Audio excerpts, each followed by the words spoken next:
Siya ay namatay, ito'y isasaysay. Salita niya'y tangan, sulong sa gawain, hanggang sa siya'y mahayag. Propeta'y hihipan, uugong ang langit, hari ay dumarating.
Tayo po ay manalangin. Amin pong Ama, ang inyong pong tahanan ay nasa mga langit. Puri-puri po namin kayo, Panginoon, sa panibagong umagang ito na kami po inyong ginising. Salamat po, Panginoon, sa buhay na inyo pong patuloy na pinagkakaloob po sa amin na sa amin pong pag-aaral sa umagang ito. Samahan niyo po kami at kami po ay makinabang sa amin pong mga maririnig mula po sa amin pong mga tagapagsalita. Samahan niyo po kami, Panginoon, na kami po ay lumago habang kami, Panginoon, ay naghihintay sa inyo pong pangalawang pagparito. Pagpalain niyo rin po ang amin pong mga internet connections at maging maayos po, Panginoon, ang amin pong meeting sa umagang ito. So po aming dalangin sa pangalan na aming Panginoong Hesus. Amen. Ayan, so happy morning po mga kapatid. Happy God First Morning po. Morning po. First morning po. Good morning po. Morning po, Pastor. Morning po. Morning po, Ayan. sa ating lahat po. Good morning po. So it's a brand new day po para po sa atin na tayo po muli ay ginising ng Panginoon sa atin pong pagkatulog. So welcome po sa atin pong God First Morning Devotional. At ako po ang inyo po maging host sa umaga po ito, Pastor James Lutilla. Naka-assign po dito sa North Pampanga 2. So atin pong makakasama this morning ang ating mga kapatid. sounds. Wala po bang sound? Meron po. Meron naman po. Ayan. So po, thank you po. So makakasama po natin yung ating mga kapatid sa atin pong morning devotional. So this morning, ang Bible reading po natin ay pangunahan po ni Brother Angelito Talusan at nasa Job chapter 20. sounds. Nasa Job. Ako na lang po. Ako na lang po, kapatid ko po siya. May sound naman po, baka yung volume niyo po yung problema sa mga hindi nakakarinig. Opo po. Thank you po. So, na po signal. thank you po. So sa Job chapter 26 na po tayo mamaya, and then ang reflection po ay pagkakaloob po sa atin ng atin pong dalawang pastor, Pastor Seth Magas and Pastor Jopet Bernabe. And closing prayer po na ibibigay rin po ng atin pong Bible reader po this morning. And then mapapanood po natin ang atin pong SD history video. At susunod po dyan ang reading po ng atin pong Jesus Wins devotional, and of course the reflection na bibigay rin po ni Albi Canyeveral.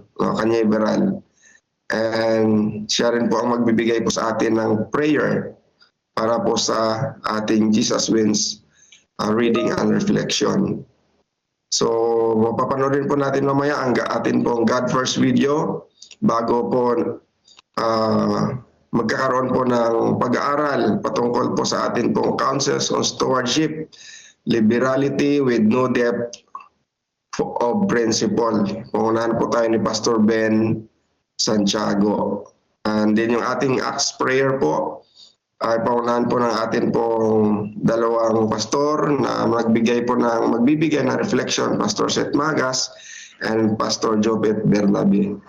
And karoon po tayo ng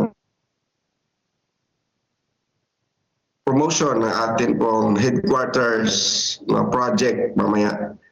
Yung atin pong CLPM, Mission Vision Statement, closing song and closing prayer po ng atin pong speaker, Pastor Ben Santiago. Ayan, so tayo na po ay dumako po sa atin pong Bible reading sa Job chapter 26. Ayan, so Brother Sunny, ready na po kayo?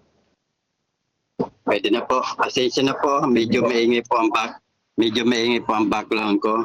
Nasa palengke po kasi ko eh. Po, sige po. Thank you po.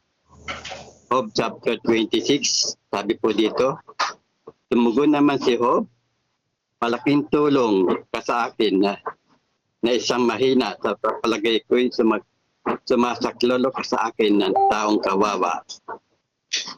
Verse 3, ang walang nalalaman ay bang tinuruan, at ang tao bang hangal ay binigyan ng karunungan, sino kayang makikinig sa sinasabi mo? At sino bang espiritu ang nag-udyok na sabihin ito? Ang sagot ni Bildad, sa takot ay nanginginig maging ang kalaliman, ganun din ang dagat at ang do'y naninirahan. Ang daigdig ng mga patay, lantad sa mga mata ng Diyos. Sa paningin niya'y walang maikukubling lubos. Ang kalawakan sa hilaga ay kanyang nilagay. Ibinitin niya ang daigdig sa gitna ng kawalan. Ang tubig ay inipon sa balumbon ng mga ulap at pinipigil niya kahit ano pang bigat. Ang buwan, kabilugan sa ulap ay kanyang tinatakpan. Pinaghiwalay niya ang liwanag sa kadiliman ng bilog ng guhit sa ibabaw ng karagatan. Mga haligi nito, langit ay nanginginig sa takot, nauuga, nayayanig kapag tinaway ng Diyos. Sa kanyang kapangyarihan, pinatahimik niya ang dagat. Sa kanyang karunungan, pinuksan niya ang dambuhalang si Rahab. Sa pamamagitan ng hininga niya, ang langit ay umaaliwalas. Pinuksan ng kamay niya ang dambuhalang tumatakas. Maliit na bahagi lang ito ng kanyang kapangyarihan na hindi pa rin natin lubos na mauunawaan. Sino kaya ang tatarok sa tunayang kadakilan? So yan po mga kapatid ang Job chapter 26. Amen. Amen. Amen. Amen. So thank you po sa atin pong Bible reading, Brother Sunny. So ngayon po, bibigyan po natin ng time ang atin pong dalawang pastor for our reflection. Unahin po natin si Pastor Seth. Pastor Seth, dito na kaya. Good morning po. Sige Madilim po. po sa amin ngayon. We're out. So, ngayong umaga po ay salamat po sa ipasa sa Job chapter 26. Ngayon kapag ating pong titinan, kapag hanggang dulo ang sensya, doon lamang nagsisimula ang Diyos. Sa Job 26 po ay sumagot si Job kay Bildad. Ngunit ang nakakagulat po rito ay hindi siya nakipagtalo tungkol sa kanyang paghihirap. Tali po ay ilipat niya ang usapan sa kadakilaan ng Diyos. At dito po ito yung kakaibang pananaw ni Job, mga kapatid. Na kung saan habang ang kanyang mga kaibigan ay abala sa pagpapaliwanag ng dahilan ng kanyang pagdurusa, si Job po naman ay mas abala sa pagpapakilala sa Diyos. Kung inyo po titingnan rito, kapag hindi mo, yun pong sa chapter na ito mga kapatid, kapag hindi mo na may paliwanag ang nangyayari sa buhay, huwag mo nang pilitin ang Diyos, huwag mo nang pilitin mga kapatid sapagkat ang Diyos para lamang magkasya ang paliwanag mo, palakihin mo ang pananaw mo tungkol sa Diyos. Kung yung po titiyan mga kapatid, ito ang tinatawag sa systematic theology, ito po yung tinatawag na doctrine of divine transcendence. Ang Diyos ay higit sa ating pag-unawa. Hindi siya limitados ng ating lohika o karanasan o emotion mga kapatid. Ang mapapansin natin ang sinabi po sa Job chapter 14, kanya pong napakinggan kayo na ito po ang sabi niya, these are but the outskirts of his ways, how thin the whisper we hear of him. Ang salita pong whisper dito ay sa sentro din ay ito po yung nangangulugan ng isang mahinang bulong. Napaka-ganda po ng larawan dito mga kapatid na ang lahat ng alaman natin tungkol sa Diyos, ang Biblia, ang kalikasan, ang agham, ang kasaysayan, ayon kay Job ay bulong pa lamang ng kanyang kadakilaan. Ibig sabihin, yung ating po nakikita mga nilikha ng Diyos, yung agham na ating pong napapansin sa buong sanlibutan, ay bulong lang pala ito ng ating Panginoon. Kung nyo po titingnan, ay ito ay hindi agad napapansin mga kapatid. Marami nagbabasa na inarawan ni Job ang laki ng mundo. na kung saan inirawan niya ang liit ng ating pagkaunawa. Kaya ako sa ating papaliwanag mga kapatid, mapansin natin na pinanggit niyo ang mga bagay na noon ay imposibleng maunawaan ng tao. Kaya nga doon sa verse 7, sabi niya dito, He hung the earth upon nothing. Sa panahon po ni Job, kung yung pong mapansin, nung unang panahon, sa panahon ni Job, karamihan sa mga sinaunang kultura ay naniniwala ang mundo ay nakapatong sa higanting hayop o mga haligi.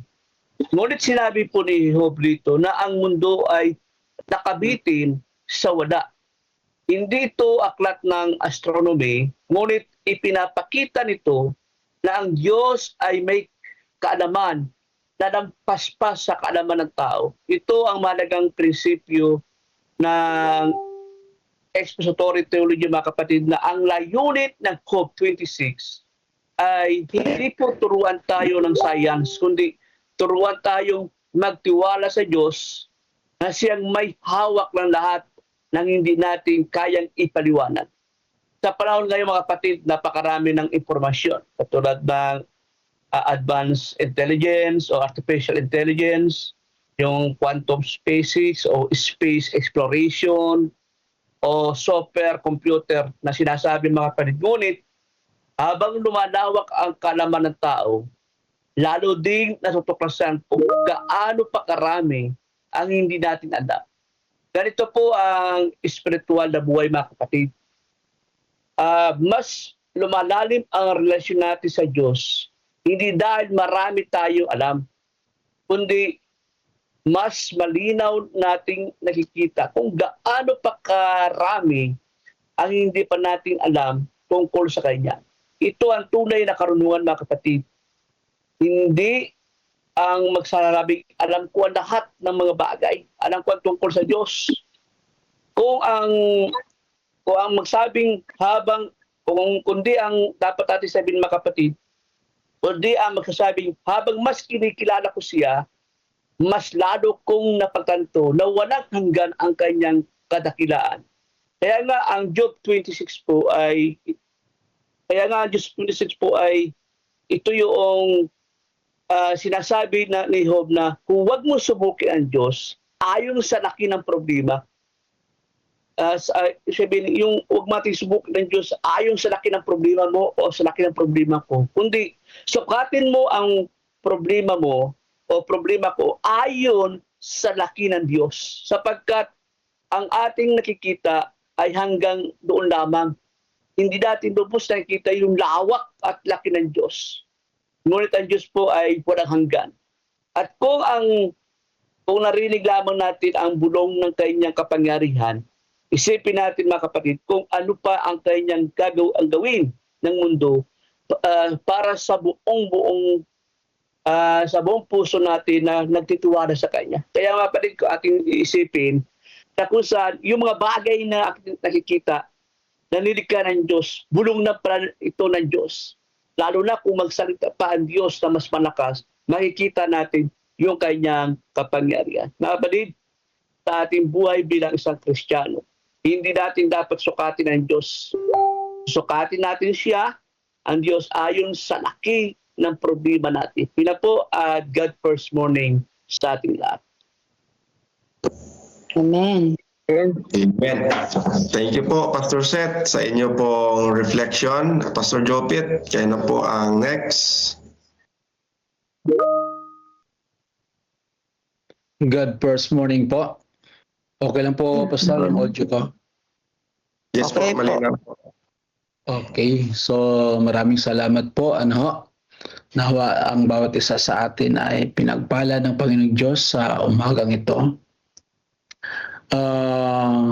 Ito po ay response ni ang Job chapter 26. Ito po yung response ni Job doon kay Bildad na ni isa ay walang mabuti sa harapan ng Panginoong Diyos. Dito ay binuksan ni Job doon kay Bildad na ang Diyos ay makapangyarihan. Bagamat ang Diyos na ito ay makapangyarihan, ngunit siya ang Diyos ng pagpapatawad, kaawaan, at siya rin ang Diyos ng pagmamahal.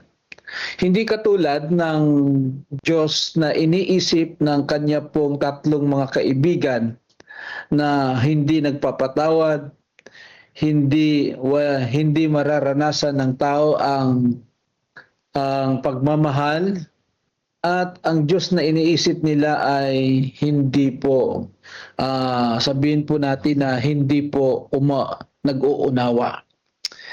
Mayroon po akong tatlong bagay na aki pong nakita po dito, na aki pong pagsalusaluhan ngayong umaga. Number 1, in verses 1 to 4, Job questioned the utterances of Bildad. Kanya pong tinanong o kanya pong na-question niya o pong mga pananalita ni Bildad.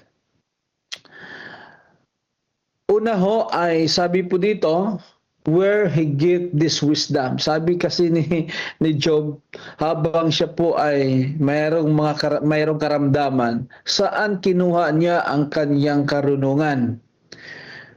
His attempt in helping Job about his situation. Dito makita po natin na si Bildad ay nag-attempt siya doon sa kalagayan ni Job na siya po ay tulungan. Ngunit, with the gravity of Job's suffering, Bildad's words are like salt added to the injury. Instead of encouragement and hope, he spoke foolish things.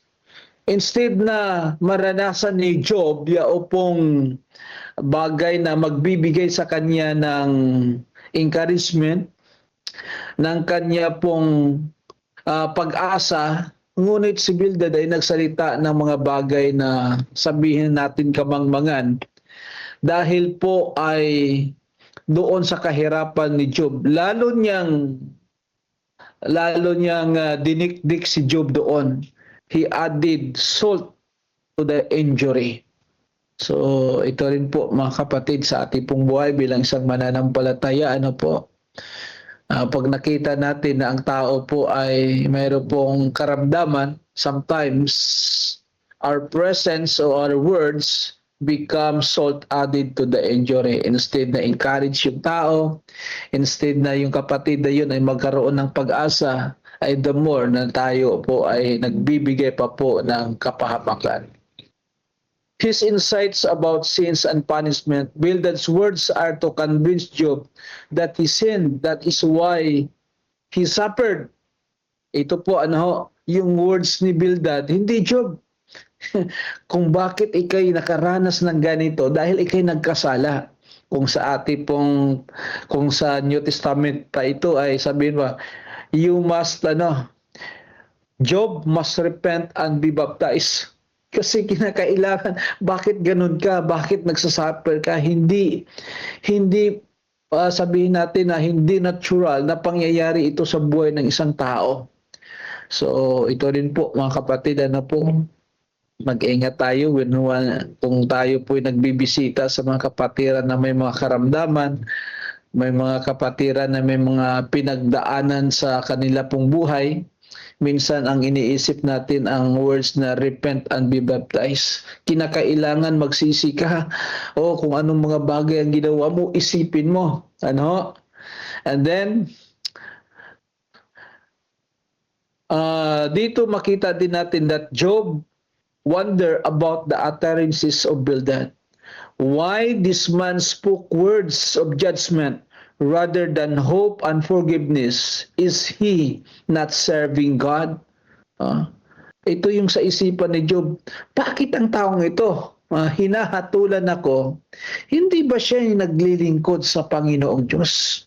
Na ang aking pinaglilingkurang Diyos ay hindi naman, sabihin po natin na yung isipan ni Job, hindi siya judgmental. Ngunit, dito si Bildad ay nagiging judgmental siya.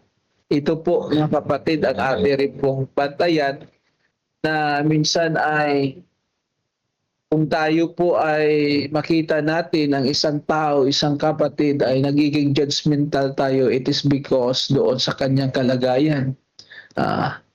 Minsan sinasabi natin, karma na yan kapatid kasi yung ginagawa mo siguro ganito-ganito, sekreto lang, ano?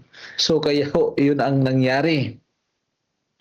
Sabi po dito, sabi ni Job, what spirit, anong klaseng espiritu na nag-udyok sa iyo na magsalita ng ganito? Bildad's words are manifestation of what kind of spirit possesses him. If he spoken to Job about the words of God, their minds and words will synchronize. But Job questioned him, what spirit possesses you that you utter these words? So dito makita po natin, nagtanong siya, anong klaseng espiritu ang nag-influence sa iyo na bakit nananalita ka ng mga ganitong pananalita? So, atin rin pong itanong mga kapatid sa ating sarili once we encourage others or kung tayo po'y nagsasalita sa iba na may mga pinagdaanan sa buhay, anong espiritong meron tayo habang tayo'y nagsasalita ng mga salitang ito? It is the words of God? It is the influence of God? O ito ba ay ibang espiritu na kung saan ay gusto lang natin na tayo po'y makaganti? O tayo po ay makapagsalita lang ng mga bagay na gusto natin? So ito yung sinasabi ni Job, anong klaseng merong espiritu ang taong ito? Hindi ba siya naglilingkod sa Panginoong Diyos? Bakit yung mga pananalita niya ay hindi kaaya-aya at yung mga pananalita niya ay malayo doon sa Diyos na sinasabi niya na pinaglilingkuran? Minsan mga kapatid, our words, our action ay speaks la. Kaya nga tinatawag na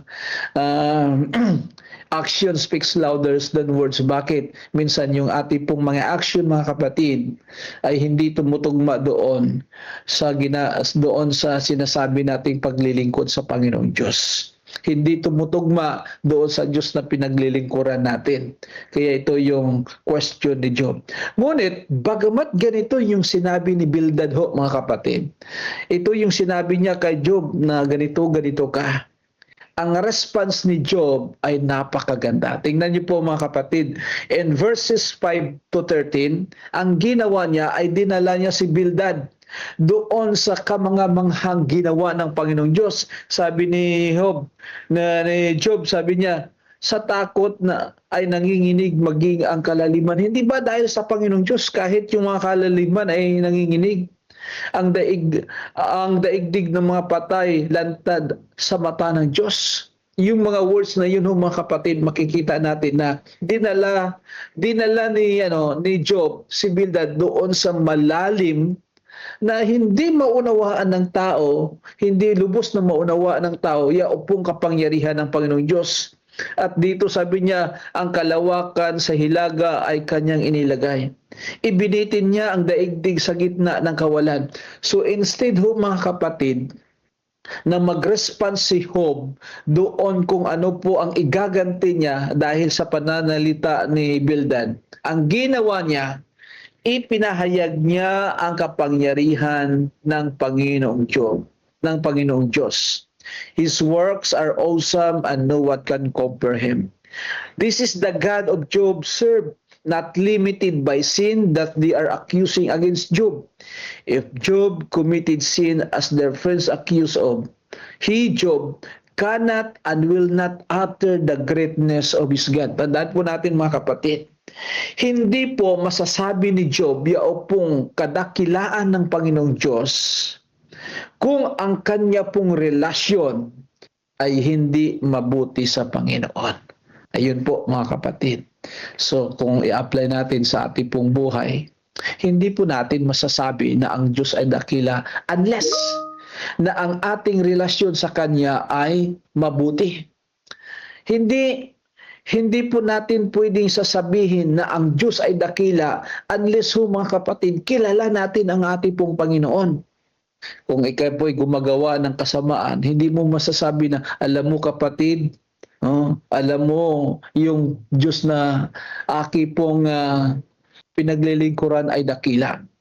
Kung ikaw yung tao na kung saan ay hindi mapagmahal, so hindi mo sasabihin na ang Diyos ko ay dakila. Kung ikaw po ay negosyante, ikaw isang Adventistang negosyante, sabihin natin na hindi ka nagiging tapat doon sa mga paninda mo. Hindi mo sasabihin doon sa mga tao, alam mo, ang Diyos ay dakila.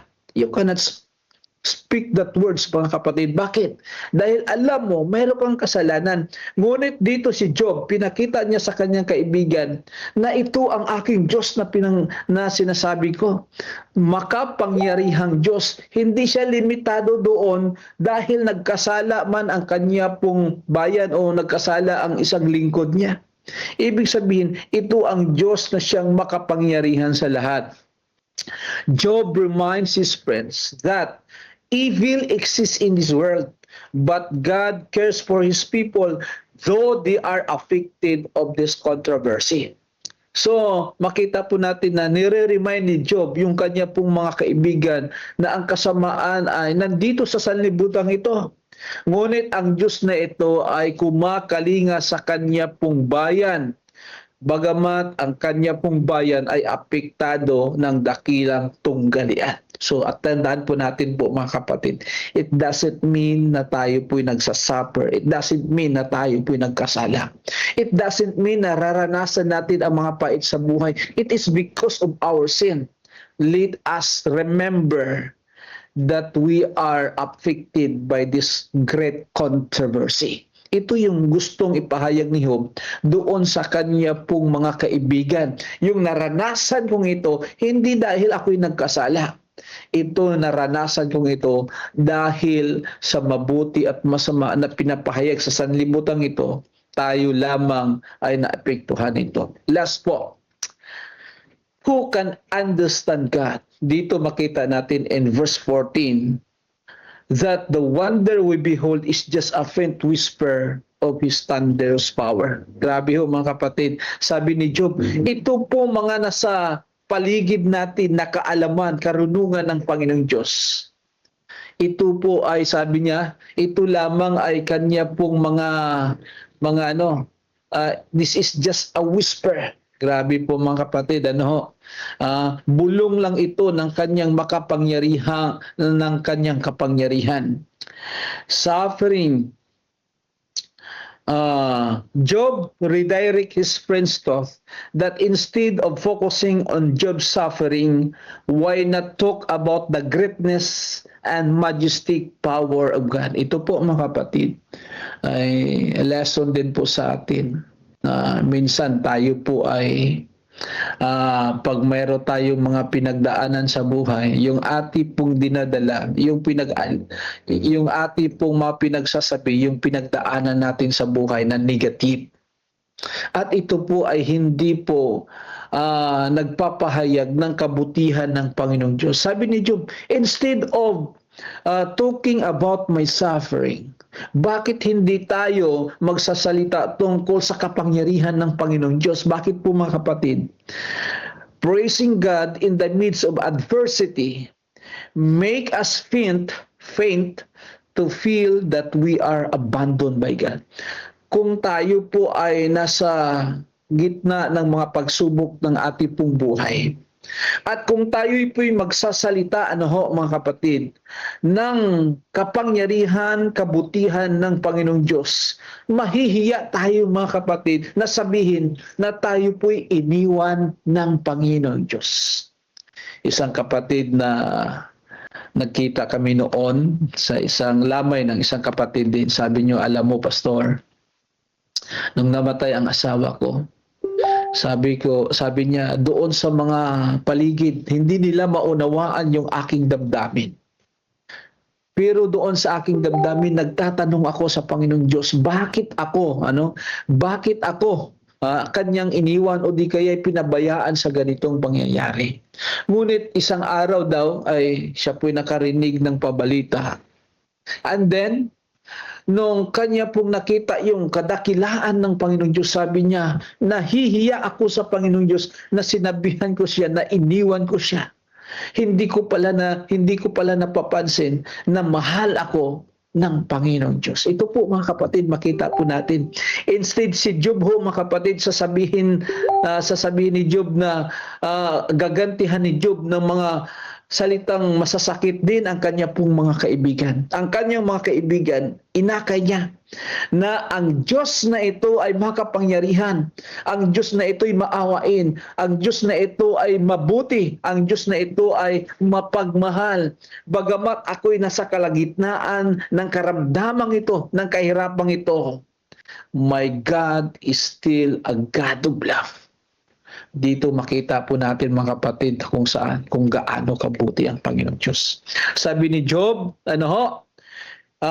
hindi ko masasabi na ako ay iniwan ng Panginoong Diyos dahil alam ko mahal ako ng Panginoon.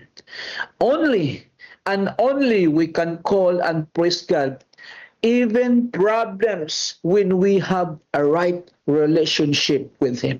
Ito ho mga kapatid, sa ating pong buhay, masasabi lang ho natin at mapupuri ang Panginoong Diyos na tayo, bagamat tayo po'y may problema, kung tayo ay may tamang relasyon sa Panginoong Diyos.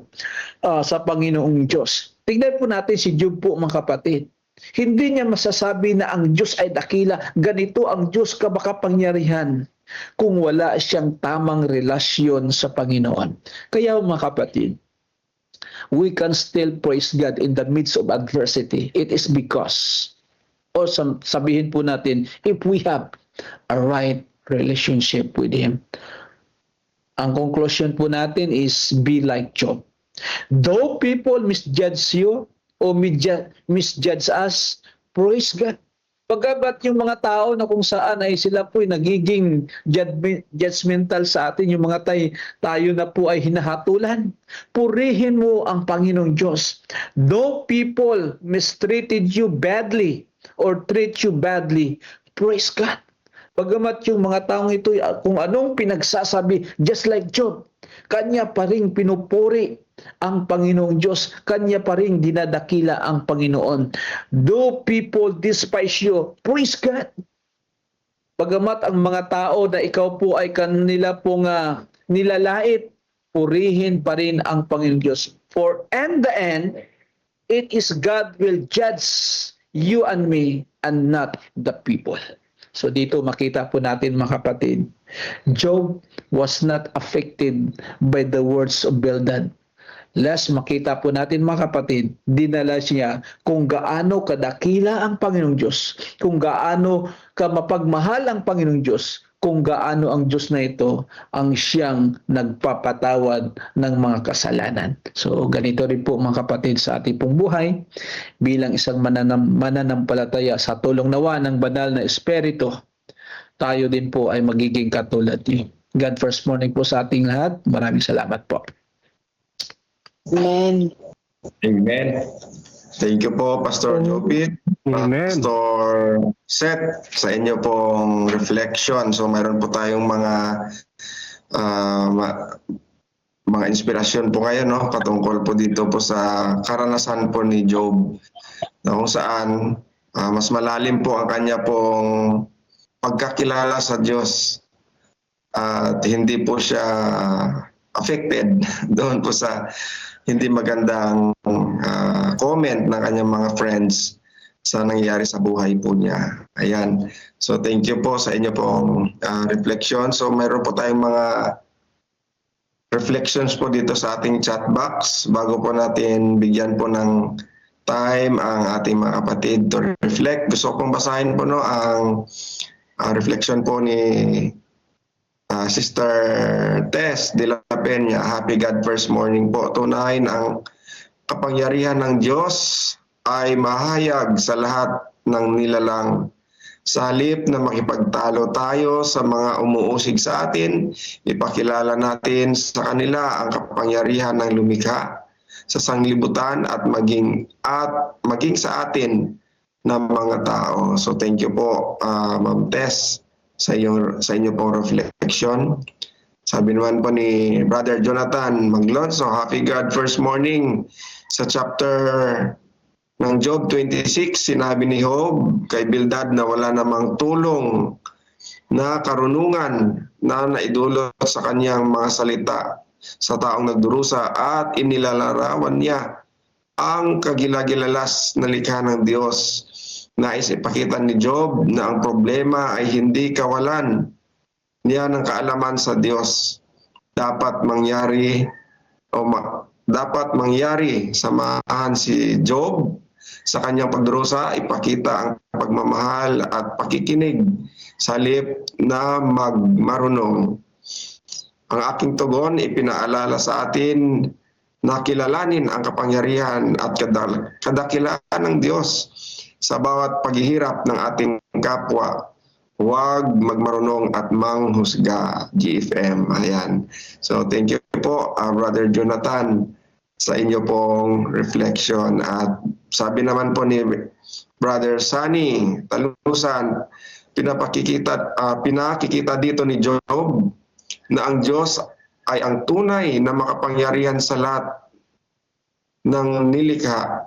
Dahil dito, ang kaalaman ng tao ay limitado lamang. Kahit gaano kalawak ang ating nalalaman, ito ay maliit pa rin kumpara sa walang hanggang karunungan ng Diyos. At ang ating nakikita ay bahagi lamang ng kanyang dakilang gawa. At dahil siya ay kamangha-mangha at dapat natin siyang sambahin. Ang kabanatang ito ay nagtuturo sa atin na tayo ay humanga sa Diyos hindi lamang sa mga himala, kundi dahil sa kanyang kadakilaan at ang kanyang karakter. Dahil siya ay matapat, makapangyarihan at laging may kontrol. Ang ating pananampalataya ay dapat nakabatay kung sino ang Diyos, hindi lamang sa kung ano ang ating mga karanasan. So thank you po, Brother Sunny, sa inyong reflection din. So tunay mga kapatid, no, na hindi natin talaga maabot kung ano po ang pag-iisip ng Panginoon. So yung inilahad po ni Job is about the creation na binigay ng Panoon at ano pa ba ang mga bagay na imposible sa Diyos. Diba? Kung minsan po, yun po yung atin po mga karanasan. Mayroon po tayong doubt sa Panginoon. Hindi masagot yung ating mga panalangin. No? Marami tayong mga pinagdadaanan na parang sabi natin, parang hindi tumutugon ang Panginoon. Pero ano ba ang hindi kayang gawin ng Diyos? No? Dito po sa chapter 26 na ito. Yun po ang gustong ilahad ni Job, na ang karanasan ko ay katiting lamang sa kayang gawin ng ating Panginoon. So mayroon po yung mga nag-raise po ng hand po dito kanina. May mga nagtaas po ng kamay. Hindi ko po kasi makita dito sa cellphone. Pastor Nelson po. Pastor James. Sino po? Pastor Nelson. Pastor Nelson, sige po. Just a little reflection lang sa ating Sige po. Bible reading. Job responds positivity despite of the negativity. So, ganun ang pagtugon mga kapatid ng isang taong may tiwala sa Diyos o sa karanasan sa Panginoon. Dito, Pastor, ang aking reflection dito ay mahirap mo sabihin yung greatness ni God kung hindi mo kilala ang Diyos. Mahirap mong ipaliwanag yung greatness ng Diyos kung wala kang karanasan sa Kanya. Job knows very well the greatness of God. Kaya madali niya sabihin na ipakilala kung sino ang Diyos. Job responds positivity despite of the negativity because he experienced the greatness of God. So dito, Pastor, ay talagang mahalaga na tayo bilang isang tao, lubos nating kilala ang Diyos para ating masabi kung gaano talaga kadakila ang ating Panginoon habang kilala mo siya. Maganda nating maisabi, mailahad ang Diyos ang kanyang kadakilaan. Kapag yung kadakilaan na yon ay nagiging karanasan din natin sa Kanya. Itong si Job, he knows well the goodness of God. he experienced the goodness of God. That's why even there is a negativity around him, he responds positivity, Pastor. So God bless. Diyan lang aking reflection. Amen. Amen. Amen. Thank you Amen. po, Pastor Nelson, sa inyo pong reflection. So meron po pa po bang gusto po magbigay po ng reflection? Pastor James, Sige po, Pastor. Pastor Meneses, Sige po, Pastor Meneses. happy God first morning po mga minamahal na mga kapatid. First morning po. For almost several chapter na ating binabasa at nagre-reflect tayo sa chapter ng Book of Job. At napakaganda ng mga reflection natin, mga kapatid. At ganoon din naman yung nagiging response ni Job sa mga banat sa kanya ng kanyang mga kaibigan, na marahil ganun din sa kanya na hindi rin niya ine-expect, mga kapatid, na ganun yung kanilang sasabihin kay Job in the midst of his suffering and agony na kanyang nararanasan. But then, bakit gano'n ang kanilang mga responses? Alam nyo, ako'y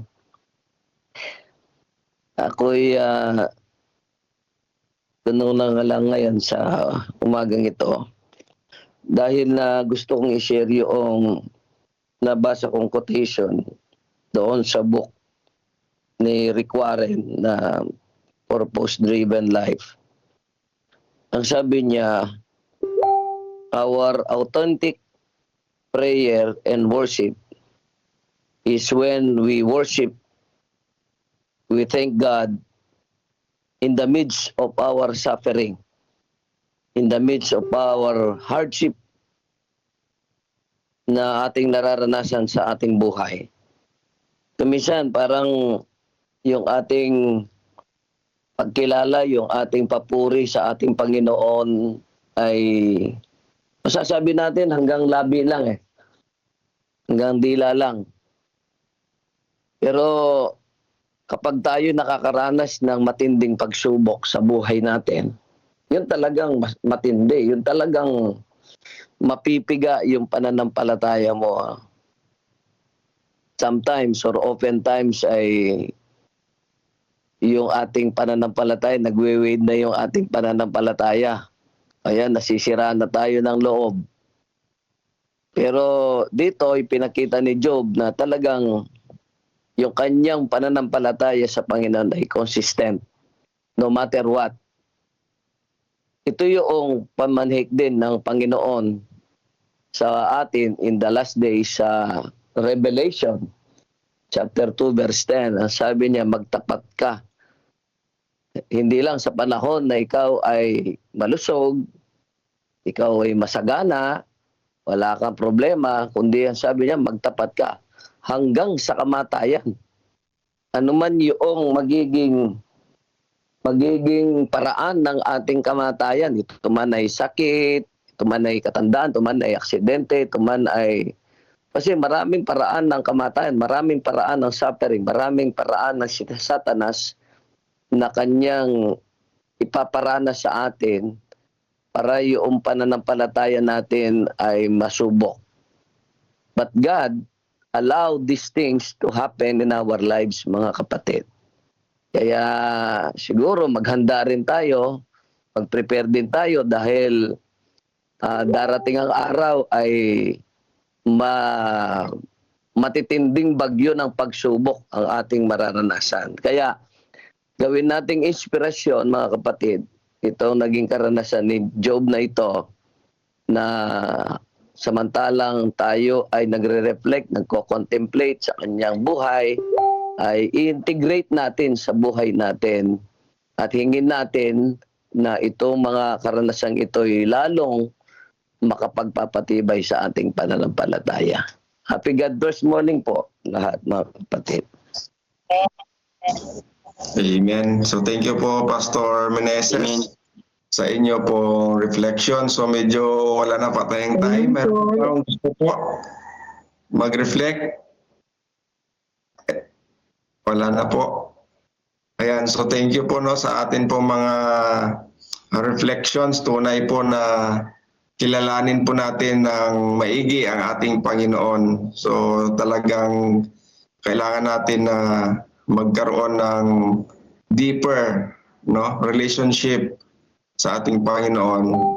Kasi si Job, yun po yung isang kalakasan na mayroon po siya.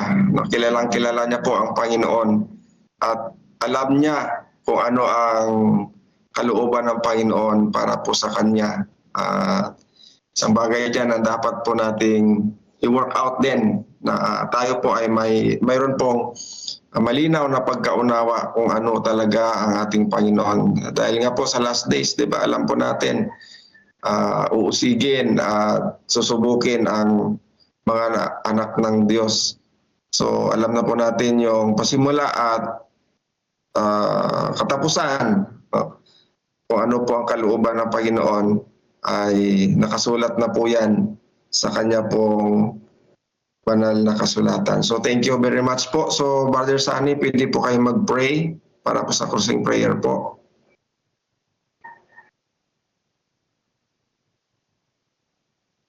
Kuya Sunny, pwede po kayo mag-pray. God first morning po. Narinig niyo po ba ako? Sige po. Manalangin po tayo. Ama naming Diyos na makapangyarihan sa lahat, Ikaw po na aming dakilang manlalalang.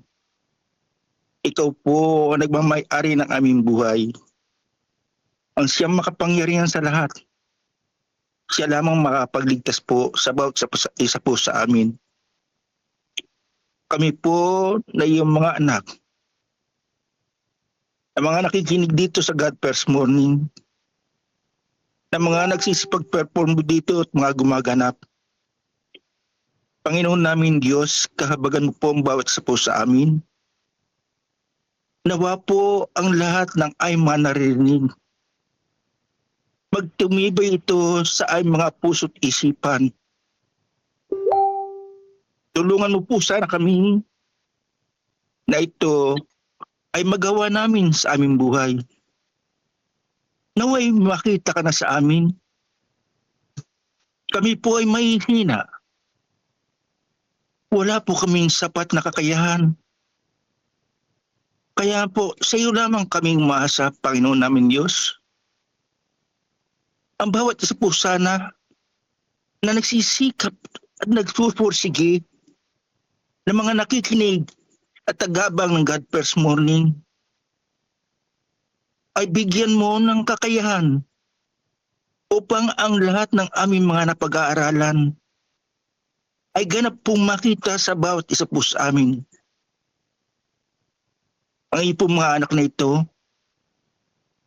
batid mo naman po kung paano rin nagtitiis, nagumigising ng maaga. Gusto na lumakas ng lumakas ang relasyon sa iyo. Nagnanais po na makatulong upang ang mga tao rin naman nakapaligid sa bawat sa puso amin ay madala sa iyong paanan. Kaya nga po, Ama namin Diyos, kami ay umaasa sa iyong kapangyarihan, sa iyong pangalan, upang ang lahat ng mga bagay na gusto mo namin gawin ay magawa. Ikaw na nga po ang lumagay sa puso at sa katauhan na bawat isa po sa amin. Kaya nga po, inaanyayahan namin ang iyong banal na espiritu ang siya nang mabuhay sa bawat isa po sa amin. Salamat po. Maraming salamat po sa mga pagdinig mo sa aming panalangin. Hiling po namin ito alang-alang po sa matamis at banal na pangalan ng iyong anak na si Jesus, na aming Panginoon at tagapagligtas. Amen. Amen. Amen. Amen. Amen. Amen. Thank you po, Brother Sunny, sa inyo pong panalangin na binigay. So, isunod na po natin po. ang atin pong... Ano po yun? Si Brother Angelito Talusan po ang nag-pray. Okay. Thank you po, Brother Angelito. Ayan. So, sunod na po natin ang atin pong SD History video, and then mapapakinggan po natin si Albi Canyaveral para po sa ating Jesus Wins reading and reflection. So, panoorin po natin ang atin pong SD History video.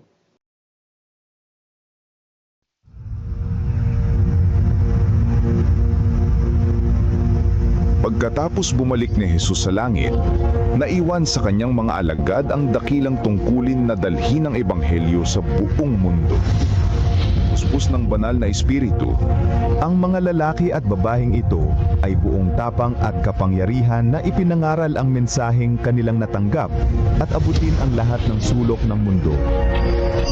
Ngunit hindi ito nangyari nang walang matinding pagtutol. Una mula sa mga Hudyo at pagkatapos mula sa pamahalaang Romano. Maraming Kristiyano ang nanatiling tapat hanggang kamatayan. Tiniis ang pagpapahirap at kahihiyan sa harap ng mga masayang manood sa Circus Maximus at Colosseum sa Roma at sa buong imperyo.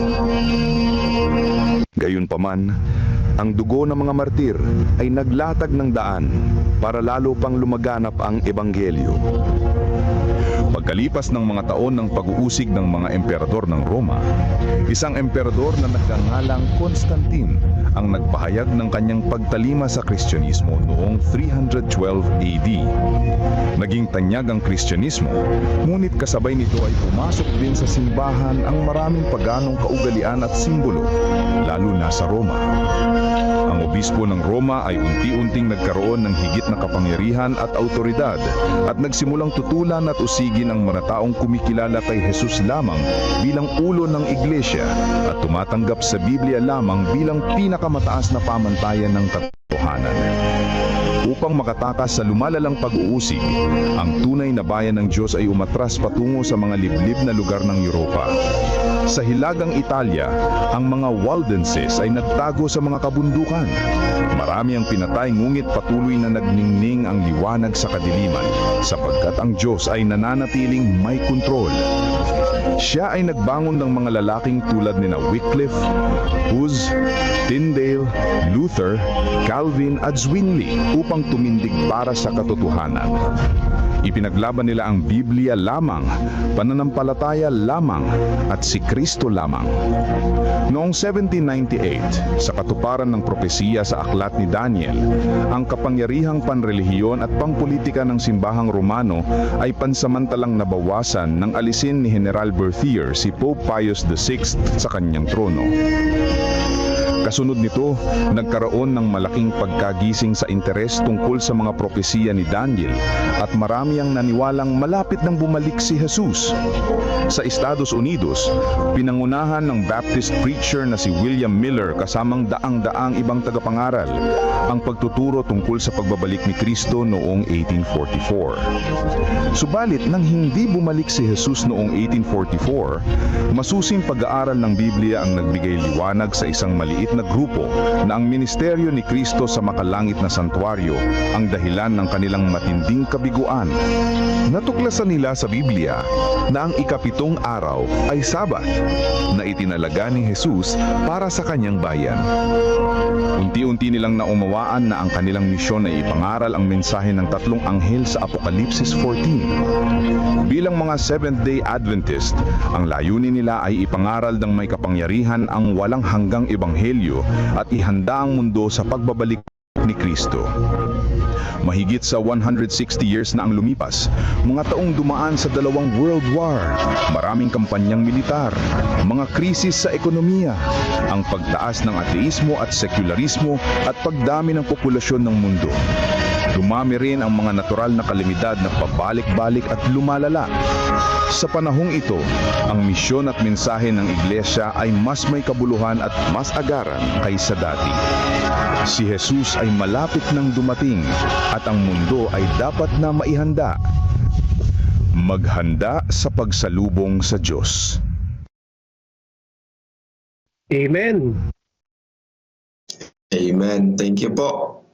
At napanood po natin ang atin pong SDA Church History video. So, dumako na po tayo sa atin pong Jesus Wins Reading and Reflection.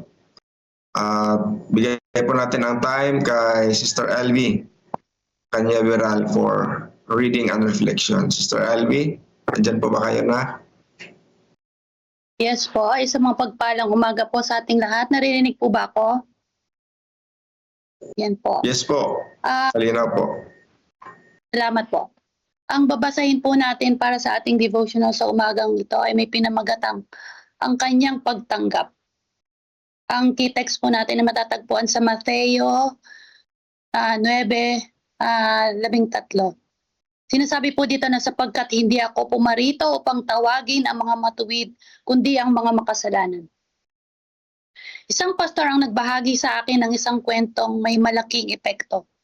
Isang umaga nang siya ay lumabas sa simbahan habang may serbisyo, nakatagpo siya ng isa sa kanyang mga kabataan at naamoy ang matinding amoy sa kanyang hininga.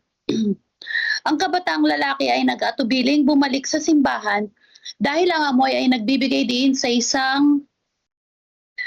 kanya sa hindi malusog na gawi. Hinihikayat siya ng pastor na pumasok pa rin. Ipinaliwanag na tayong lahat ay may mga makasalanan na nangangailangan ng tagapagligtas.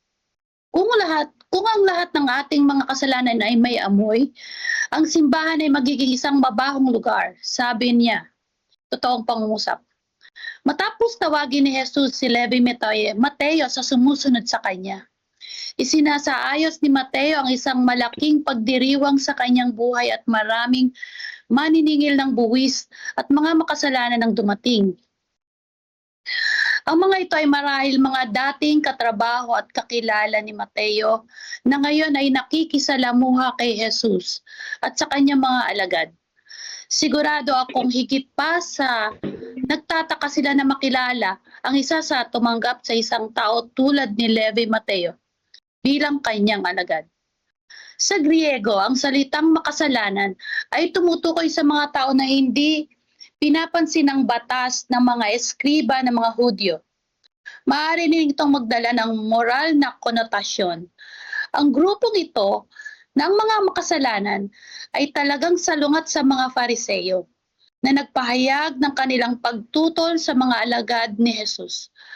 Bakit kumakain ng iyong guro kasama ng mga maniningil ng buwis at mga makasalanan? Ang pakikibahagi sa pagkain ay isang tanda ng pagtanggap ng pagiging kaanib sa komunidad. At ang mga tagapangalaga ng kautosang ritual ay nagalit sa labis na pagtanggap ng mga makasalanan. At naramdaman nilang kailangan nilang magsalita laban dito.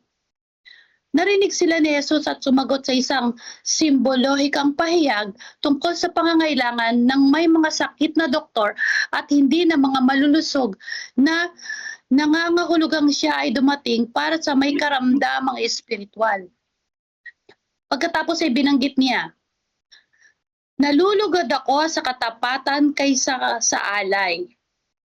Pagkatapos ito ay pinahayag ni Jesus ang kanyang misyon, sapagkat hindi ako pumarito upang tawagin ang mga matuwid, kundi ang mga makasalanan.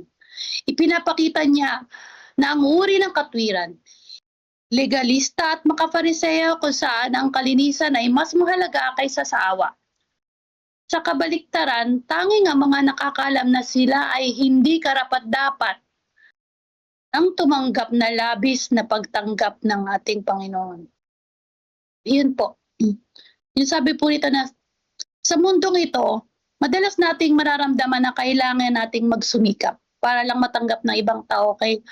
Kailangan pa natin maging matalino, mayaman o perfecto para lang mapabilang. Ngunit pinapaalala sa atin ng Panginoon na ang pagtanggap ay hindi nakabase sa ating kakayahan, Pagkus tinanggap tayo ng Panginoon, hindi dahil mabuti tayo, kundi mabuti siya sa atin. Ang tagumpay ni Jesus sa krus, sa kanyang pagpako, ay naghugas sa ating mga kasalanan.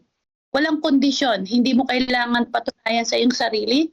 Alam ng Panginoon ang ating kahinaan, pero pinili niya tayo. Ang pagtanggap ay hindi lamang pagtanggap sa ating mga tagumpay, kundi maging sa mga pagsubok, pagkukulang at sa mga kalooban ng Diyos sa ating buhay. Bilang mga mananampalataya, tinatawag tayo ni Jesus na tanggapin siya bilang ating Panginoon at tagapagligtas. At magtiwala na ang kanyang plano ay laging pinakamabuti kahit hindi natin ito agad naunawaan.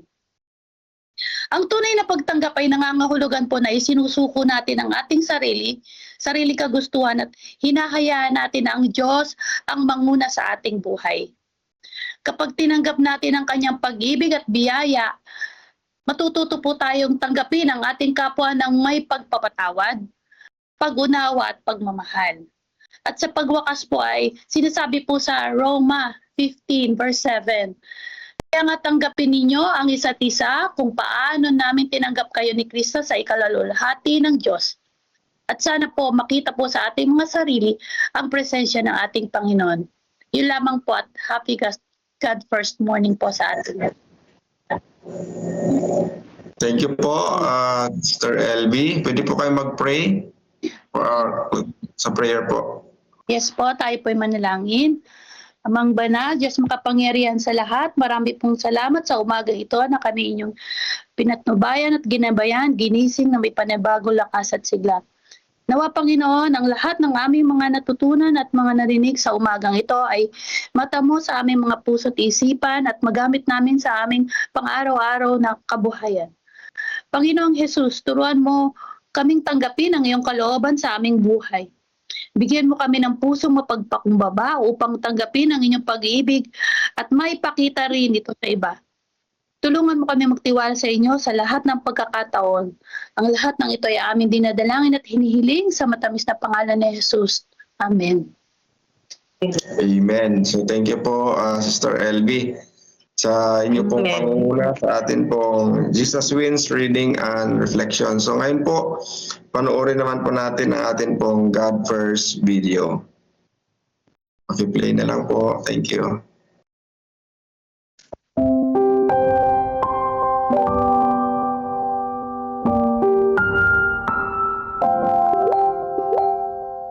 Naghahatid sa pagiging mapagkaloob. October 12. Offertory Reading Devotional. At ang lahat ng mga mananampalataya ay magkakasama at ang kanilang ari-arian ay para sa lahat. Gawa Kapitulo 2 Versikulo 44. Ang pagiging mapagbigay ng mga Kristiyano noong unang siglo ang isa sa kilalang katangian nila. Hindi sila nagtataglay ng malalaking kayamanan, mga gusali, o pagkilala ng publiko. Sa kabaligtaran, sila'y itinuturing na sekta. Gawa Kapitulo 24 Versikulo 14. Gayunpaman, lumalago sila sa bilang at naliwanagan ang sanlibutan sa pamamagitan ng katotohanan ng nabuhay na Kristo. Ang kasaysayan ni Pachomius ang isa sa mga nakatatawag pansing tala ng pagiging mapagbigay ng mga unang Kristiyano. Isinilang siya noong 292 AD sa Thebes, Egypt, sa isang paganong pamilya. Labag sa kanyang kagustuhan, ipinatala siya na maging kawal ng Roma. Kaugalian ng mga Romanong sakupin ang mga komunidad at puwersahin ang lahat ng kalalakihang maglingkod sa hukbong Romano. Batid ng mga general na ang mga sundalong ito ay walang kaugnayan o walang pangakong pagtatalaga anuman sa imperyo, kaya nakatira sila sa bilangguan sa lahat ng panahong wala sa labanan. Sa panahon ng pagkabilanggo ni Pachomius, sinalanta ng taggutom ang rehiyon kung nasaan siya. Maraming bilanggo ang namatay dahil sa gutom. Subalit siya at ang iba ay nagsimulang tumanggap ng pagkaing palihim na iniaabot sa pagitan ng mga rehas ng bilangguan. Tuwing gabi, may mga misteryosong taong bumabalik na may dalang pagkain at pinalaya ang mga bilanggo mula sa pagkagutom. Nalaman ni Pachomius na ang mga tumutulong sa kanila ay mga tagasunod ng isang Galilean na nagngangalang Hesukristo. Pagkatapos na makalaya, hinanap niya ang mga Kristiyano na nagturo sa kanya ng tungkol kay Jesus at kanyang pag-ibig. At naging isang Kristiyano si Pachomius at nabautismuhan noong 314 AD at naging isang maimpluwensyang leader din siya ng mga Kristiyano. Ang pagiging mapagbigay ang sumagip at nagligtas sa kanya. Maaari nating piliing mabuhay ng mapanganib alang-alang sa Diyos, o ng isang buhay na maginhawa na walang responsibilidad o pagtatalaga. Gayunpaman, tanging ang taong nagpasyang ilagay sa panganib ang buhay ang tunay na matatawag na Kristiyano. Tanging ang saloobing nagtatalaga ang magbibigay puwang para sa pag-unlad ng wagas na pananampalataya, nararamdaman ang pagkilos ng Diyos at maranasan ang mga himala. Sa ganitong uri ng buhay tayo tinatawagan ng Diyos ngayon. Panawagan, gagawa ka ba ng pagkakaiba? Lubusan ka bang makikisangkot? Hindi ka kailanman lilingon pabalik at magsisisi kung matapat kang kasangkot sa gawain ng pagliligtas. Sa kabilang dako, ang mga nagpasyang mamuhay ng buhay na nakatuon sa sarili, sa isang punto ng kanilang buhay, mapagtatantong ang pagkamakasarili at kasakiman ang dahilan ng kanilang walang kabuluhang buhay.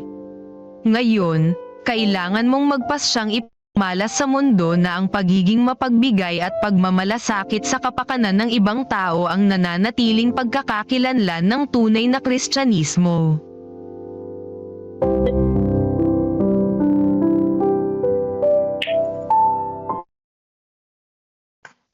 Amen. So thank you po sa atin pong God First video.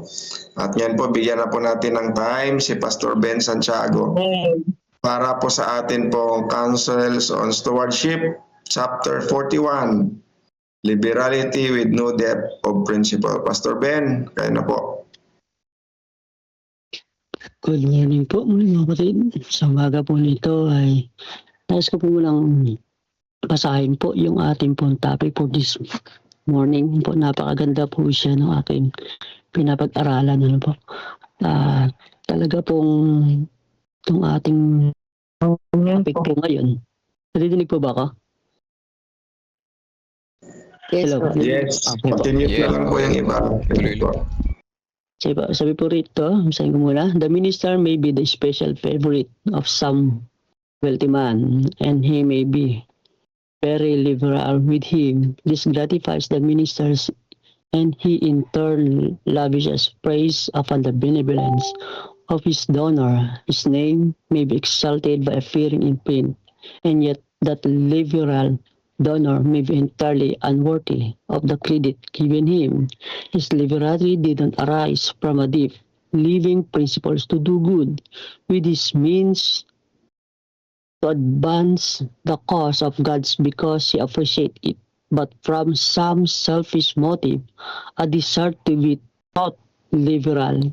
He may have given from impulse, and his liberality have no depth or principle. He may have been moved upon by listening to stirring truth, which for the time being loose his purse strings. Yet after all, his liberality has no deeper motive. He gives by spams. His first offense spasmodically and close just as securely. Spasmodically, he deserves no commendations, for he is in every sense of the word a stingy man, and unless thoroughly converted, force and all will hear the withering denunciations. Go to now, ye rich men, weep and howl for your miseries that shall come upon you.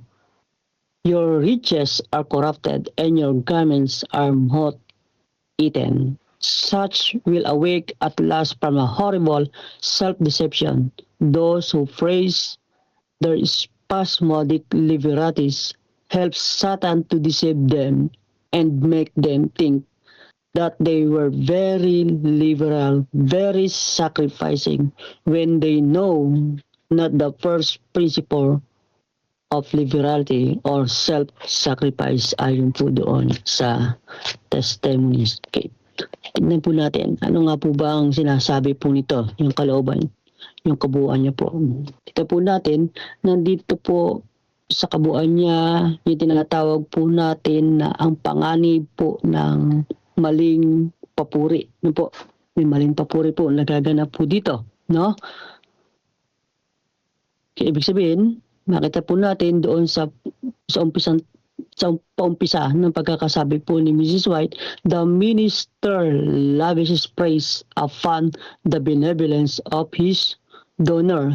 Ipinapakita po dito ng isang ministro, hindi lang po isang ministro, o maring merong special na pagtingin sa isang membro, lalo na po yung malaki po yung naambag, ano? Dahil dito, ang ministro ay nagiging masigasig sa pagpuri sa kanya. Po, inilalagay ang kanyang pangalan sa mga ulat, inilalarawan siya bilang huwara ng pagiging mapagbigay, no? Not yan ay nangyayari, no? Ngunit sinabi ni Ms. White na maaaring hindi karapat-dapat ang taong iyon sa gayong papuri. Bakit po kaya? Magkakaroon po ng malaking problema. Hindi po papuri po yung tinatawag po natin ang problema dito, kundi yung maling papuri. Bakit po kaya ganun? Nasabi po natin na okay, tama naman po, napurihin po natin yung mga benevolence po natin, maktar po natin na nagbibigay ng malaking ambag, ano? Naiaambag. Pero ang tanong, yung motive po nito, itong bagay, ang isa sa mga bagay kung bakit ito tinututulan o sabihin po natin ay nagbibigay ng warning dito si Mrs. White na ating propetisa, no? Ang tungkulin ng ministro po ay hindi gawing komportable ang isang tao doon sa kanyang ginagawa, kundi yun po, ihanda po siya sa pagharap kay Kristo, no? Yun po ang dapat na gawin ng ating o gawin ng sinuman sa atin, hindi po pinupuri po siya doon sa kanyang binibigay, kundi yung kanyang puso ay handa sa pagdating ng ating Panginoon. Okay, tanong po natin. Sabi ito, his liberality did not arise from a living principles, no? Hindi sinasabing hindi nagbigay ang tao, ngunit nagbigay siya. Ngunit bakit? Hindi dahil mahal niya ang gawain. Hindi dahil sinuko na niya ang lahat sa Diyos, kundi dahil gusto niya makilala bilang mapagbigay. Yan yung karamihan. Yung dito dumadating yung tinatawag nating sa akin, ano, sa aking opinion, yung you are pulling our God. Bakit po? Gumagawa tayo ng mga bagay na kagaya po ng mga Pariseo. Alam naman po natin yung mga Pariseo, no? Saduseo, yung ginagawa nila ay panlabas ng mga bagay na nakita ng mga tao. Sabi nga, doon ibibigay sila ng ikapo, nag-aayunin sila, nananalangin sila, pero yung motibo po nila ay mali. Ganun din po, no, sa atin, karamihan ngayon sa panahon po natin, lalo na yung mga nagbibigay ng malaking bagay, ay o nagbibigay ng malaking donor o nag-share ng napakalaki, pero yung motibo nila ay hindi upang mailapit sila sa Panginoon, o hindi nila ginagawa yon dahil yun ang gusto ng Panginoon, kundi matanyag, makilala po sila. Ito yung sa mga panganib na dapat po din nating maingatan. Sa madaling salita, ang panlabas na kabutihan ay hindi lagi pong nagbabago ng ating puso.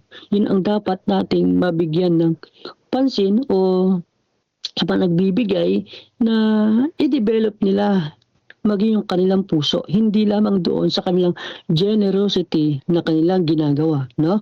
Yung po sinabi ng Jesus na sa mga Pariseo, sa mga Saduseo, na ang kanilang ginagawa po, hindi ang lahat ay upang makita ng tao, kundi po pinapakita na ang parehong gawa ay paring tagapin o tanggihan ng Diyos. Depende po saan?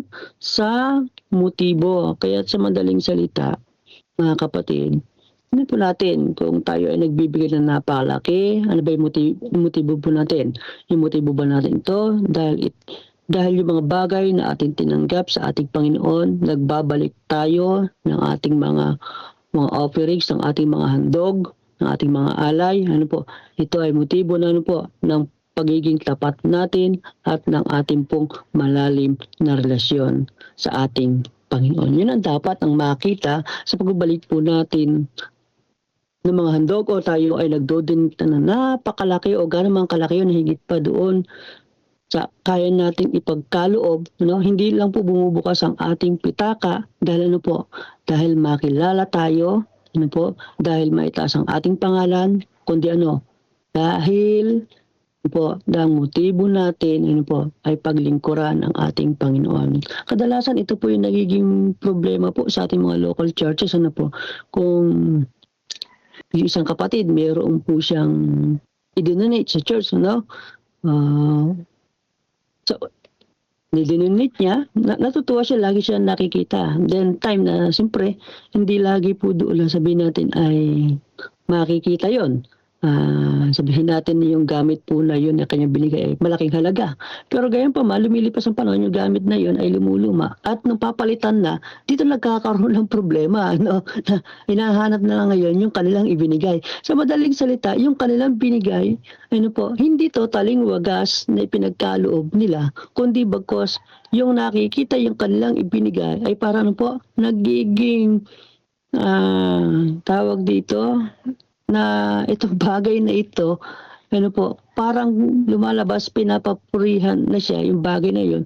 Na yung bagay na yun ay gusto niya nakikita ng mga kapatid dahil ano po, siya yung nagbigay at naaalala siya. May mga ganun po na nagbibigay.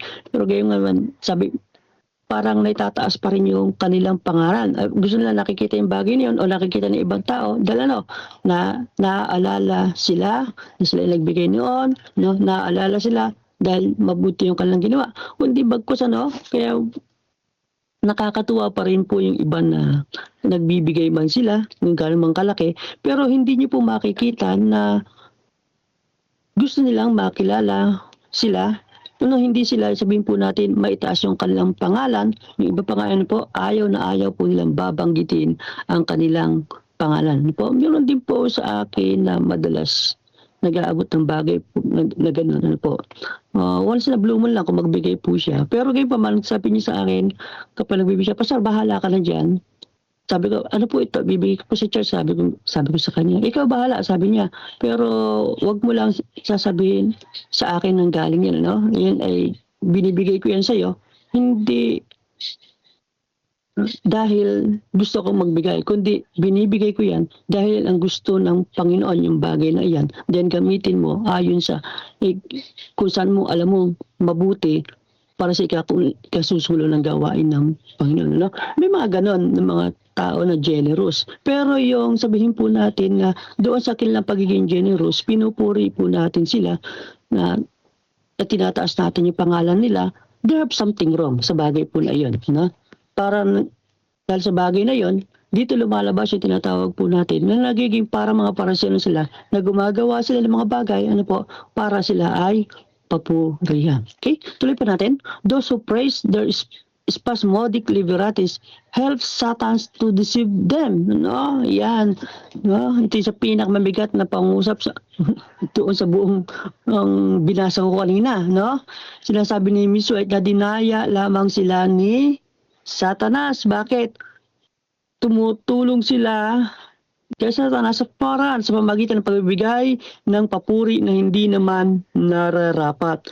No, unting naniniwala ang donor, mapabigay naman ako, marami naman ako na itulong, mahalaga naman ako sa iglesia, at habang lumalakas ang papuri ng tao, ito po yung napakadelikado. Paano po napakadelikado? Humihina na po yung tinig ng banal na espiritu na tumatawag sa kanya sa tunay na pagbabago. Yun ang napakahirap po mga kapatid. No? Dahil sa tinatawag po natin sa kanyang papuri, dahil po sa tinatawag po natin ang tao ay pinupurihan siya, yun na, nawawala na po yung motibo, pati yung kasi ano po, naniniwala siya sa kanyang sarili. No? Tignan po natin, may ang isang halimbawa po kagaya po ng barko pong Titanic, no po. Ang Titanic po ay sa panahon po na yun ay kinikilala po nilang isa sa unsinkable ship, ano? Ang sabi nila, nung time po na yun, lakas ang resputo kasi ginastusan nila. Then, lahat ng sumakay po doon, ano po, lagi po lang naririnig at sa mga tao din na kasama nila sumasakay doon, na yun po, o na-insert po doon sa kanilang kaisipan, the ship cannot sink. No? Ang lubong ito ay hindi lubog. No? Yun yung kanilang nasa kaisipan. Then what will happen? Ano po nangyari? Dahil po sa kumpiyansa po na yon, no? Lumubog po, no? Lumubog. Hindi lamang po lumubog. Pati yung mga nakasakay doon ay nangamatay, no? Sa bagay po na yun. Ganun din po sa spiritual na buhay. Ito po yung pinakadelikado. Nasabihin po natin na tayo mapagbigyan ng napakalaki, no? Lagi tayong tumutulong o malaki na tutulong natin, malaki yung ating ambag sa iglesia at maraming pumupuri sa atin sa mga bagay na ginagatungan tayo. Pero napakadelikado po ng bagay yun. Bakit? Nawawala na po yung ating focus. Nawawala na po kung sino yung sentro ng ating buhay. Nawawala na po yung tinatawag po natin ng value kung bakit tayo nagbibigay at kung kanino tayo nagbibigay. Yung po yung nakakatakot sa buhay po natin. Yung po yung nakakatakot sa mga tao nagbibigay ng napakalaking halaga. Gayon din po, isa rin pong babala po ito. Hindi lang po sa mga ministro, kundi sa leader ng iglesia. No po, wag po natin ipagpulit ang katotohanan sa papuri, no? Kundi bagkus ano po, yung bagay po na yon sa ating papuri po sa kanila, sa mga bagay na kanilang ginagawa. Yun din po, ano po, tayo yung gumagatong na sila po, ano po, ay mawala o mamatay ang kanilang spiritual na pamumuhay. Huwag po nating palakasin ang malig kapanatagan ng isang tao dahil lamang sa kanyang impluwensya o lakas o sa kanyang laki ng kanyang ibinibigay. Kundi ano po, mas maganda yung masaktan na po siya para po o dahil po doon sa katotohanan kesa po yung siya po ay mapahamak dahil po sa ating papuri po, o sa ating pong maling papuri. Muli po, magandang umaga po. Happy God First Morning. Amen. Thank you. Amen. Amen. Thank you. Ayan, salamat po. Timely na atin pong nabasa. At malaman po ang atin pong Councils on Stewardship ngayong umaga. Ito po nararanasan natin, no, sa araw-araw. Nawi-witness po natin ito. Talagang nangyayari po sa atin ito. At salamat at tayo po ay napaalalahanan patungkol sa bagay po na ito. So Pastor Ben, salamat sa inyong pangunguna, liberality with no depth of principle. So tayo po ay dadako na po sa atin pong prayer. Ayan, so pangunahan po tayo ng ating Acts prayer, adoration and confession. Pangunahan po tayo ni Pastor Seth Magas, thanksgiving and supplication. Si Pastor Jopet Bernabe naman po ang manguna sa atin pong prayer. So, magkaroon po tayo ng silent prayer. And then, after po siguro ng pag-fade po ng music, Pastor Seth, kayo po ang maunang manalangin para po sa adoration and confession. And susundan po ito ng thanksgiving and supplication ni Pastor Jopet. So, tayo na po ay sama-samang manalangin para po sa atin pong silent prayer.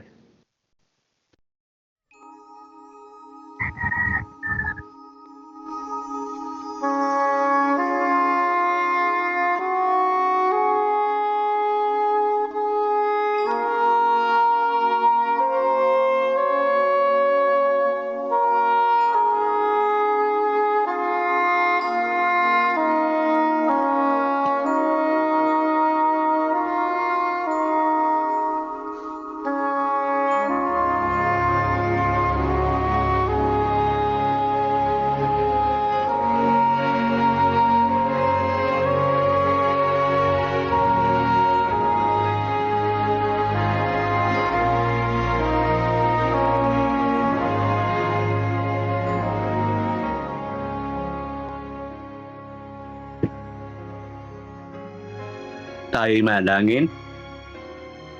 Amang banal at dakila, Amang nasa langit. Lumalapit kami sa iyong banal na trono nang may pagpapakumbaba at papuri. Ikaw ang Diyos na walang pasimula at walang katapusan, ang manilikha ng langit at ng lupa, ang hari ng lahat ng hari, at Panginoon ng lahat ng Panginoon. Ikaw ay banal, matuwid, makapangyarihan, at puspos ng pag-ibig. Walang sinuman ang maihambing sa iyong kadakilaan. Ang kalangitan ay nagpapahayag ng iyong kalwalhatian. Ang iyong buong sansinukob o sanlilikha ay nagpapatutuo sa iyong kapangyarihan at kabutihan. Panginoon, ikaw lamang ang karapat-dapat na tumanggap ng aming papuri at pagpapasalamat at karangalan. Sa bawat hininga ng aming tinatanggap ay kaloob mo. Ang bawat araw ng aming buhay na iyong ipinagkakaloob ay bunga ng iyong banal na biyaya. Kaya't itinataas namin ang iyong banal na pangalan sapagkat ikaw lamang ang Diyos na buhay, tapat at hindi nagbabago. Ngunit Ama, habang kami nakatayo, kami ay sa liwanag ninyo ng iyong kakabanalan. Nakikita namin ang aming sarili, karumihan. Inaamin namin na kami nagkasala sa isip, salita at sa gawa. Marami kaming mga pagkatao na nagagawang masama.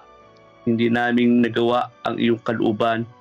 Madalas naming inuuna ang aming sariling kagustuhan kaysa sa iyong layunin. Nagkulang kami sa pag-ibig, sa panampalataya, pagtitiwala at ganap na pagsunod.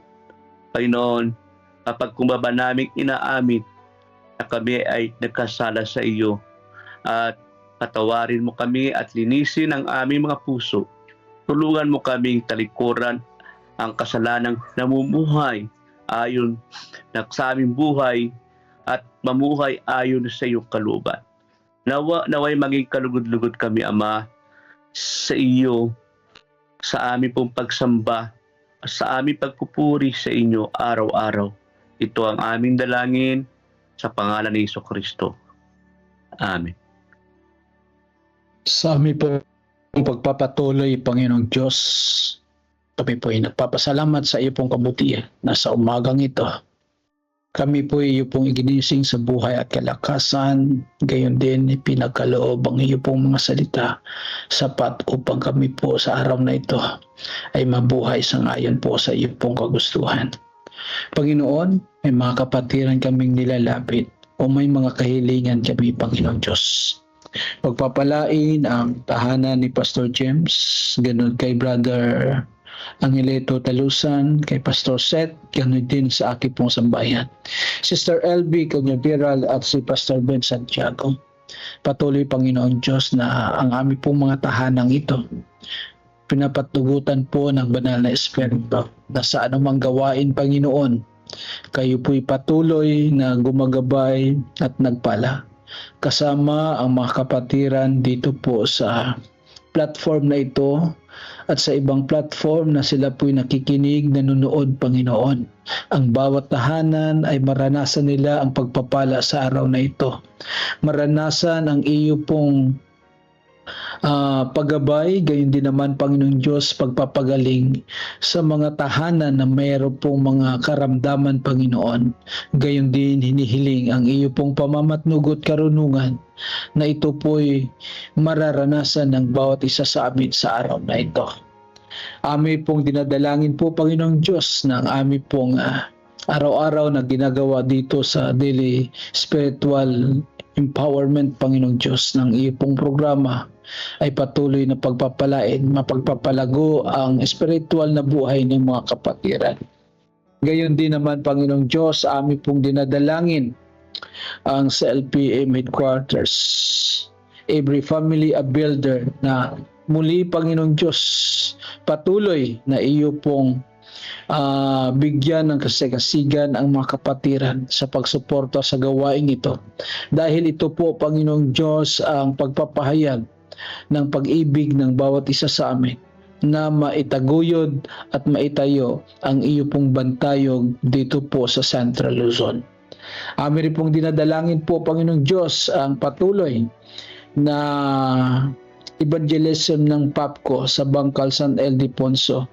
Gayon din sa Zambales, ang kanila pong medical mission at ang crusade sa Pantok, Mikawayan, Bulacan. Patuloy, Panginoong Diyos, na ang iyo pong pamamatnugot ay sumasa kanila. Gumagawa ang banal na Espiritu sa bawat mga kapatiran at doon sa mga nakikinig ay malalaman nila ang katotohanan at tanggapin ang aming pong Panginoong Kristo. Amin pong dinadalangin po, Panginoong Diyos, ang pakikiramay sa pagpanaw ni Sister Winnie Katubay. Ang kanya pong tahanan, Panginoong Diyos, ay aliwin. Hayaan, Panginoong Diyos, na ang banal na Espiritu ang magkaloob sa kanila ng pag-asa ng pagpapatibay ng pananampalataya sa kabila po, Panginoong Diyos, ng kanila pong kalungkutan na naranasan.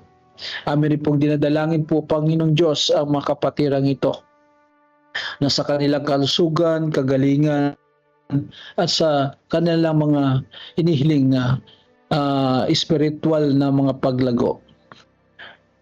Si Brother Elijah Manalos, ang kabataang ito po, Panginoong Diyos, ay patuloy na iyo pong papagalingin sa kanyang pong karamdaman. Sister Lorila Chica, Jerry De La Cruz, Wilfredo Nepomuceno, Marcos Espirito, Aida Santos, Daniel Salvador, Oreya Gala, Charlie Manukay, Marlita Fernandez, Jun Leles, Kyrie Ropenta, Eliseo Gugulan, Ruping Manggubat, Chris Odonio, Bibi Bella Pinto. Panginoon, ang mga kapatid na ito, patuloy na maranasan nila ang kanila pong mga hinihiling kagalingan na nagmumula po sa inyo.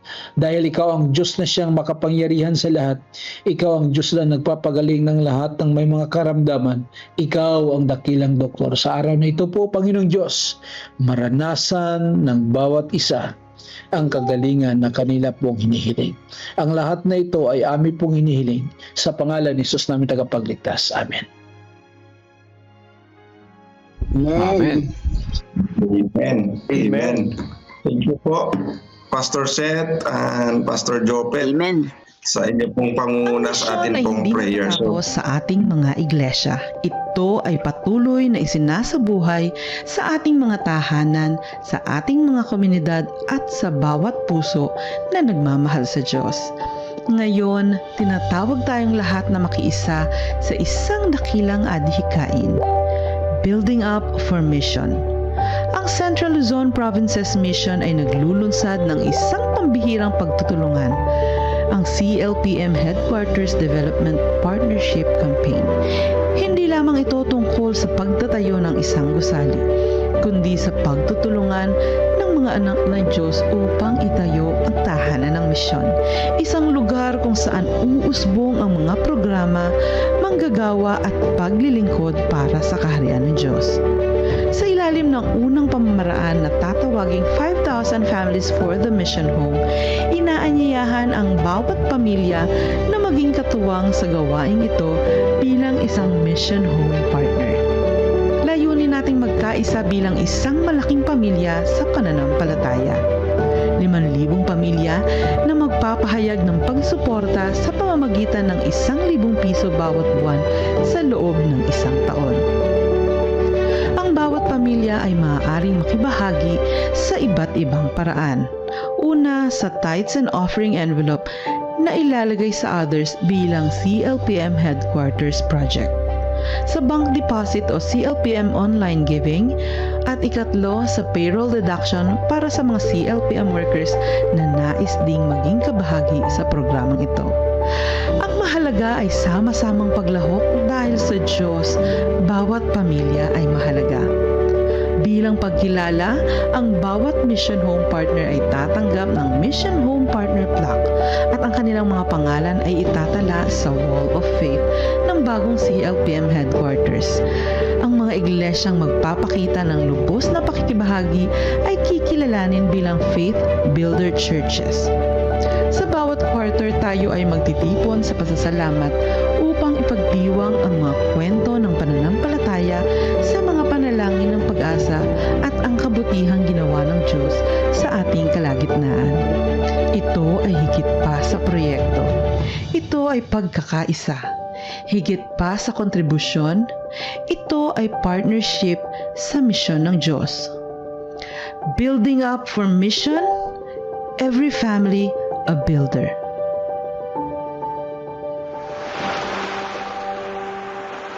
Mission statement: make disciples of Jesus Christ who live as loving witnesses and proclaim to all people the everlasting gospel of the three angels' messages in preparation for his soon return.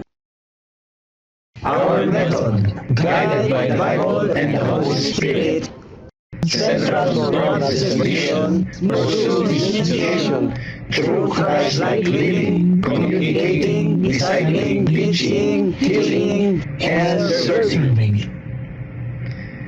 I am vision. Every church is a missional church.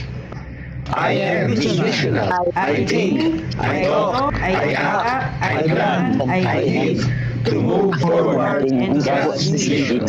CLPM, we will go. Put God first, and you will never be last.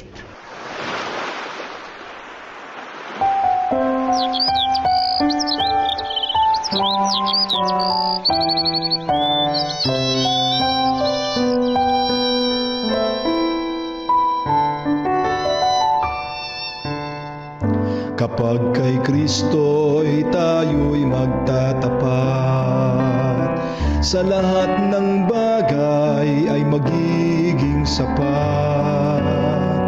Sa bawat oras namang patnubay, tiyak na kakamtin walang hanggang buhay. Ang Diyos ay nangako sa mga taong tapat, sa lahat ng bagay ay magiging sapat.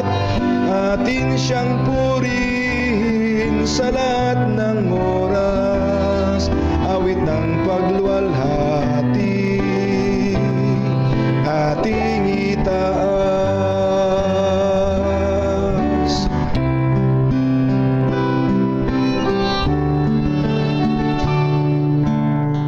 Si Kristo ang ating gawing Panginoon, puso't isip sa Kanya ituon. Hikapot, handog, talento at dunong, misyon sa gawain ng ito'y sumulong. Ang Diyos ay nangako sa mga taong tapat, sa lahat ng bagay ay magiging sapat.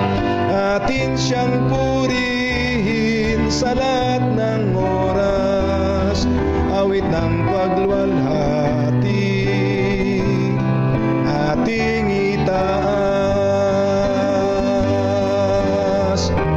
Pagagaanin ating mga pasan, sa mga suliranin Kanyang tutulungan. Magtiwala tayo't Siya ang tawagan, tunay na ligaya ay makakamtan. Ang Diyos ay nangako sa mga taong tapat, sa lahat ng bagay ay magiging sapat. Atin siyang purihin sa lahat ng oras, awit ng pagluwalhati ating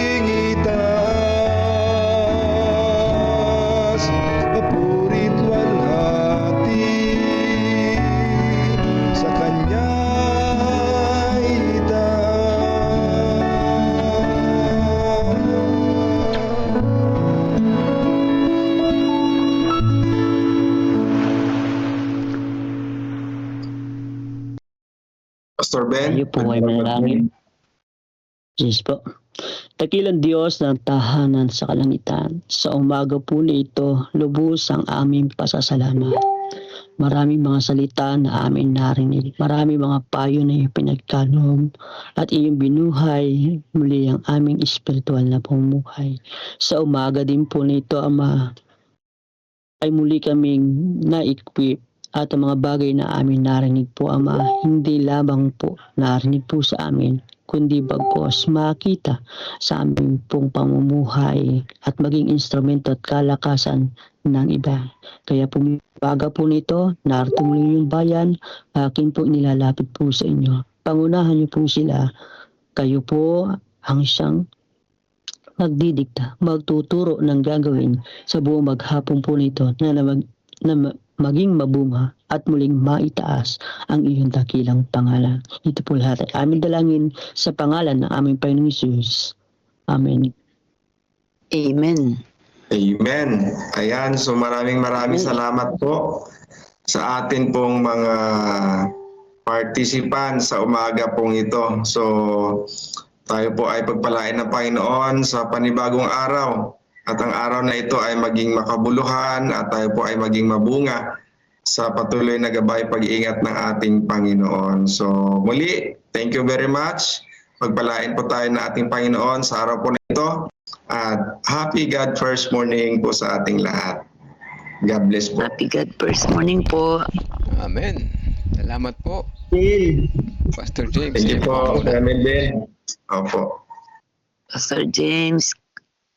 Good morning po. Happy God First Morning, Pastor James. First morning, Pastor James. Ingat po. God bless po. Good morning, Ma'am Irma. Good morning Good po. morning, Brother Mel. Good morning po. Midweek. Brother Jopet, good morning po. Happy midweek. Happy Good midweek po. morning. Mamaya. Ma'am Maricar, good morning. Good po.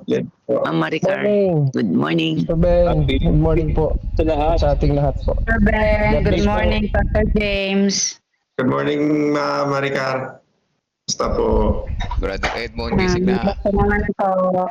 Pastor Joe. Uy. Brother Romel, Brother Melvin. Good morning po. Morning, Sister Maricar. Morning. Good morning. Good morning, Pastor James. Morning po. Sabi ni Pastor Ingat po Jerry, tayo. smile naman dyan. Morning, Ma'am Maricar. Pastor Jerry. Good morning. Good morning. Smile naman daw dyan. Smile naman. Sorry po, di ako makapag-open ng cam. Naka-backless ako ngayon.